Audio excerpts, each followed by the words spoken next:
नमस्कार, जोहार। मैं संजय और आप देख रहे हैं न्यूज झारखंड। चलिए जानते हैं सुबह से लेकर शाम तक की तमाम बड़ी खबरों को। पहली बड़ी खबर की बात करें तो झारखंड विधानसभा में उठा शराबबंदी का मुद्दा। जेएमएम विधायक ने कहा, शिबू सोरेन का बेटा शराब बेचे, इससे शर्मनाक कुछ नहीं। बिहार के बाद अब झारखंड में शराबबंदी का मामला गरमाने लगा है। विधानसभा के शीतकालीन सत्र के आखिरी दिन सत्ताधारी झारखंड मुक्ति मोर्चा के विधायक लोबिन हेम्ब्रम ने राज्य में शराब बिक्री का विरोध किया है। उन्होंने कहा है कि जिस शिबू सोरेन ने अपनी पूरी जिंदगी नशा के खिलाफ संघर्ष किया है, उसका बेटा शराब बेचे, इससे ज्यादा शर्मनाक कुछ नहीं हो सकता। उन्होंने कहा कि वे शिबू सोरेन के चेले हैं, ऐसा कतई नहीं होने देंगे। लोबिन हेम्ब्रम ने कहा है कि शिबू सोरेन आज भी वह समाज को नशे से दूर करने की सीख देते हैं। राज्य में उनके बेटे हेमंत सोरेन की सरकार है, ऐसे में यहां दूसरे राज्यों से शराब बेचने के मॉडल मंगाकर शराब बिक्री करना शर्मनाक है। वह सदन में एक हिंदी दैनिक में उत्पाद विभाग से संबंधित छापी खबर का जिक्र कर रहे थे। झारखंड सरकार राज्य शराब की बिक्री बढ़ाने के लिए अलग अलग राज्यों की नीतियों का अध्ययन कर रही है। इसी के क्रम में झारखंड के उत्पाद विभाग के अधिकारी छत्तीसगढ़ की नीतियों का अध्ययन करने रायपुर गए थे। अब वहां की शराब बिक्री नीति को झारखंड में लागू करने की तैयारी की जा रही है। अगली बड़ी खबर की बात करें तो झारखंड में 1 डिग्री सेल्सियस तक पहुंचा पारा। शीतलहर से ठिठुरा प्रदेश। झारखंड वासियों को भीषण ठंड का सामना करना पड़ रहा है। उच्च पर्वतीय इलाकों में लगातार हो रहे हिमपात और ठंडी हवाओं ने मैदानी इलाकों में लोगों का जीना मुश्किल कर दिया है। झारखंड में हर दिन तापमान में गिरावट दर्ज की जा रही है। बुधवार यानी आज सुबह को प्रदेश की राजधानी रांची के कांके इलाके में न्यूनतम तापमान 1 डिग्री सेल्सियस दर्ज किया गया है। वहीं मंगलवार को कांके का न्यूनतम तापमान 1.5 डिग्री सेल्सियस था। कड़ाके ठंड के कारण पाला भी गिर रहा है, जिससे फसलों को व्यापक पैमाने पर नुकसान पहुंचा है। दूसरी तरफ पूरा झारखंड शीतलहर की चपेट में है। हाड़ कांपने वाली ठंड के कारण सामान्य गतिविधियां बाधित हुई है। कई इलाकों में घना कोहरा छाने से यातायात पर भी विपरीत प्रभाव पड़ा है। रांची मौसम विज्ञान केंद्र के वैज्ञानिकों ने पिछले हफ्ते ही झारखंड में तापमान में और गिरावट आने का पूर्वानुमान जताया था। झारखंड में लगातार गिरते तापमान के कारण जहां एक और शीतलहर का प्रकोप बढ़ गया है, तो दूसरी तरफ कनकनी भी काफी बढ़ी है। पाला गिरने से हालात और बिगड़ गए हैं। लोग घरों में कैद होने को मजबूर हो गए हैं। अगली बड़ी खबर की बात करें तो गढ़वा के मुस्लिम टोला में धमाका, 8 घायल। ठंड से बचाव के लिए लोग अलाव ताप रहे थे, तभी हुआ ब्लास्ट। जांच में जुटी पुलिस। झारखंड के गढ़वा जिले के जोबरैया मुस्लिम टोला गांव से धमाके की खबर आ रही है। घटना सुबह 9 बजे की है। यहां ठंड से बचाव के लिए लोग अलाव ताप रहे थे, तभी उसमें अचानक से जोरदार धमाका हो गया। ब्लास्ट होने से मौके पर अफरा तफरी की स्थिति पैदा हो गई। इस घटना में 8 लोगों के घायल होने की सूचना है। इसमें से 3 की स्थिति गंभीर बताई जा रही है। सभी घायलों को सदर अस्पताल गढ़वा में एडमिट कराया गया है। धमाके से इलाके में दहशत फैल गई है। सूचना मिलते ही मौके पर पहुंची पुलिस ने मामले की छानबीन शुरू कर दी है। अगली बड़ी खबर की बात करें तो झारखंड के कोडरमा में बढ़ी कोरोना संक्रमितों की संख्या। कोडरमा में फिर मिले 12 नए केस। कोडरमा में पिछले 24 घंटे में लगातार दूसरे दिन कोरोना के 12 नए संक्रमित मिले हैं। इससे एक दिन पहले भी यहां सदर अस्पताल के चिकित्सक समेत 12 मरीज मिले थे। डॉक्टर मनोज कुमार द्वारा जारी बुलेटिन में नए संक्रमितों की पुष्टि हुई है। अगली बड़ी खबर की बात करें तो जमीन अधिग्रहण। रांची कांटाटोली फ्लाईओवर के लिए 1.25 एकड़ जमीन का होगा अधिग्रहण। YMCA से योगदा आश्रम तक दोनों और 20 फीट टूटेगी दुकानें।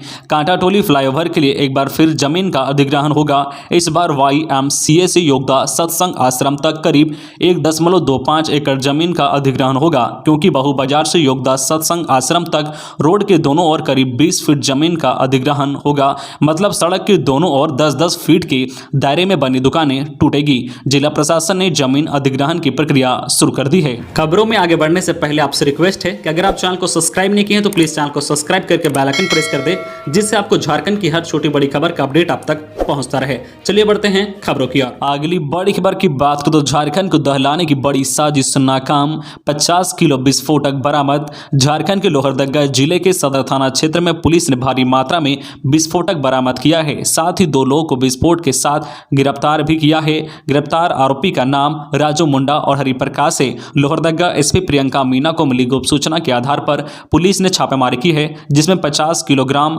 एमोनियम नाइट्रेट विस्फोटक बरामद किया गया है। जानकारी के अनुसार यह विस्फोटक प्रतिबंधित नक्सली संगठन भाकपा माओवादी के पास पहुंचाई जाने वाली थी। पुलिस ने गिरफ्तार किए गए दोनों आरोपियों से पूछताछ कर जेल भेज दिया है। फिलहाल पुलिस इस पर बारीकी से जांच कर रही है। अगली बड़ी खबर की बात करें तो कौन कौन से अपराध मॉब लिंचिंग के दायरे में आएंगे और क्या है सजा का प्रावधान। देश में पिछले कुछ सालों से मॉब लिंचिंग जैसी भयावह घटनाएं काफी बढ़ गई है।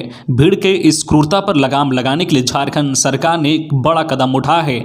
झारखंड विधानसभा ने भीड़ द्वारा पीट पीट कर मार डालने के मामले में सख्ती से निपटने के लिए मंगलवार को भीड़ हिंसा रोकथाम और मॉब लिंचिंग विधेयक 2021 को पारित किया है। सदन से पास इस विधेयक को राज्यपाल की स्वीकृति मिलने के बाद यह कानून बन जाएगा, जिसके तहत इस तरह की हिंसा में शामिल लोगों और इनके साजिशकर्ताओं को अधिकतम आजीवन कारावास की सजा होगी। वहीं इन्हें रखा गया है मॉब लिंचिंग की श्रेणी में धर्म, वंश, जाति, लिंग, जन्मस्थल, भाषा, आहार, व्यवहार, लैंगिक, राजनीतिक संबद्धता और नस्ल के आधार पर हिंसा या परेशान करना, दो या दो से अधिक लोगों द्वारा हिंसा करना, शिक्षा, स्वास्थ्य, पेयजल, परिवहन सहित लोक सेवा से तिरस्कार करना, घर या मामूली निवास या आजीविका के स्थान को छोड़ने के लिए मजबूर करना, मूल अधिकारों से वंचित करना या वंचित करने की धमकी देना, किसी व्यक्ति के कारोबार या व्यवसाय का बहिष्कार करना, जहां व्यक्ति अस्थायी रूप से रहता है उसे बाहर करना। अगली बड़ी खबर की बात करें तो ओमिक्रॉन संक्रमण से मरीजों को बचाने के लिए तैयार हुआ रिम्स। कोरोना का नया वेरिएंट ओमिक्रॉन का संक्रमण लगातार बढ़ रहा है, उससे सबके माथे पर चिंता की लकीर साफ झलकने लगी है। झारखंड भले ही इससे अभी बचा हुआ है, लेकिन यहां कोरोना पॉजिटिव मरीजों के मिलने का सिलसिला बदस्तूर जारी है। कोडरमा में 2 दिन के भीतर 24 संक्रमित मिल चुके हैं। रांची और अन्य जिलों में भी मरीजों के मिलने का सिलसिला जारी है।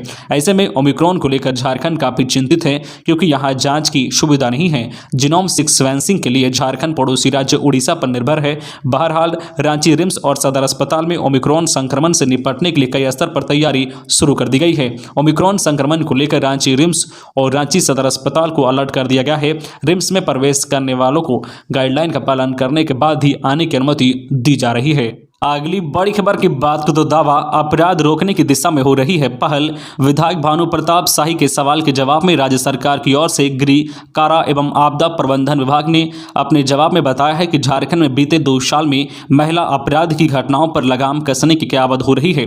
बताया गया है कि दिसंबर 2019 से अक्टूबर 2021 तक राज्य भर में दुष्कर्म की 3209 घटनाएं हुई हैं। इसमें से 2228 कांड में कुल 2946 अभियुक्तों के खिलाफ कोर्ट में आरोप पत्र दाखिल किया जा चुका है। राज्य पुलिस ने अलग अलग थानों में दर्ज कुल 228 कांड में अंतिम प्रतिवेदन सौंप दिया है, जबकि 753 कांड अभी लंबित हैं। राज्य सरकार की ओर से जानकारी दी गई है कि कानून व्यवस्था में सुधार लाने और हत्या दुष्कर्म के मामले रोकने के लिए सरकार प्रतिबद्ध है। सरकार ने जानकारी दी है कि नियमित रूप से सभी जिलों में पुलिस पदाधिकारियों को दुष्कर्म, हत्या या डायन हत्या जैसी वारदातों को रोकने के लिए दिशा निर्देश दिए गए हैं। दोषियों के खिलाफ कड़ी कार्रवाई की जा रही है।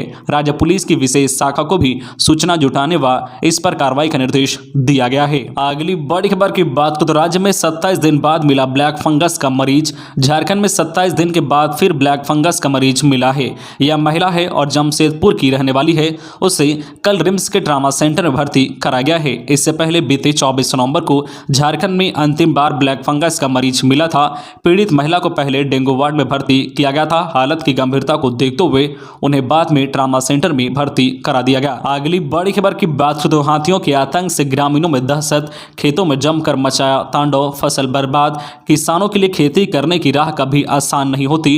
किसानी के दौरान कभी उनकी फसलों को सूखा, बाढ़ और अन्य प्राकृतिक आपदा को झेलना पड़ता है, तो कभी जंगली जानवरों से। झारखंड के गढ़वा के किसान भी इन दिनों हाथियों से परेशान हैं। गढ़वा जिले के चिनिया प्रखंड मुख्यालय में बीती रात हाथियों ने जमकर आतंक मचाया। रात करीब 1 बजे मुख्यालय के यादव टोला में 20 से 25 की संख्या में हाथियों का झुंड आ पहुंचा, जिसमें कई किसानों के फसलों को रौंद डाला। वहीं तहले ग्राम में भी कई किसानों को फसलों को नुकसान पहुंचाया है। तहले गांव के शुभम सिंह के खलिहान में रखे 30 बोझा धान हाथियों ने बर्बाद कर डाला और सत्यनारायण यादव का खेत में लगे गेहूं के फसल को खराब कर दिया है। इसके अलावा उमेश यादव के भी खेत में लगे गेहूं के फसल को जंगली हाथियों ने नष्ट कर दिया है। वहीं अन्य किसानों के फसलों को भी हाथियों द्वारा नुकसान पहुंचाया गया है। अगली बड़ी खबर की बात करें तो राजधानी में धड़ल्ले से चल रहा नशीली दवाओं का खुला खेल, पुलिस के हाथ लगी भारी मात्रा में बैन दवाइयां। रांची पुलिस नशीली दवाओं का कारोबार करने वाले लोगों के खिलाफ लगातार अभियान चला रही है। मंगलवार को 15 ओपी को सूचना मिली कि ITI बस स्टैंड में एक युवक नशीली दवाओं का कारोबार कर रहा है। इसी सूचना के आधार पर पुलिस ने ITI बस स्टैंड में छापेमारी की। पुलिस ने छापेमारी कर एक युवक को गिरफ्तार किया है। गिरफ्तार युवक का नाम आनंद बैठा है और वह गुमला जिले का रहने वाला है। आनंद बैठा ITI बस स्टैंड में ही रहकर नशीली दवाओं का कारोबार करता है। पुलिस ने पेंटाजॉइन नामक इंजेक्शन और कई नशीली दवाओं को बरामद की है। ओपी प्रभारी चिंटू ने बताया कि गिरफ्तार आरोपी से पूछताछ की जा रही है और इस कारोबार में संलिप्त लोग के बारे में जानकारी हासिल की जा रही है। अगली बड़ी खबर की बात करें तो ओमिक्रॉन का हर चौथा संक्रमित दिल्ली में। कोरोना का नया स्वरूप ओमिक्रॉन देश में तेजी से पांव पसारने लगा है। केंद्रीय स्वास्थ्य मंत्रालय के मुताबिक देश में पिछले 24 घंटे में ओमिक्रॉन संक्रमितों का आंकड़ा 216 तक पहुंच गया है। दिल्ली में ओमिक्रॉन संक्रमितों की संख्या बढ़कर 54 हो गई है, यानी देश में हर चौथा संक्रमित दिल्ली में है। इस बीच केंद्र सरकार ने राज्यों को चेतावनी जारी कर वार रूम सक्रिय करने के लिए कहा है। तो ये थी आज की झारखंड की टॉप बड़ी खबरें। इसी तरह झारखंड की हर छोटी बड़ी खबर देखने के लिए आप हमारे चैनल न्यूज झारखंड चैनल को सब्सक्राइब करके बेल आइकन प्रेस कर दीजिए, जिससे आपको झारखंड की हर छोटी बड़ी खबर का अपडेट आप तक पहुंचता रहे। तो आज के लिए बस इतना ही, हमें दीजिए इजाजत, फिर मिलते हैं नेक्स्ट न्यूज में।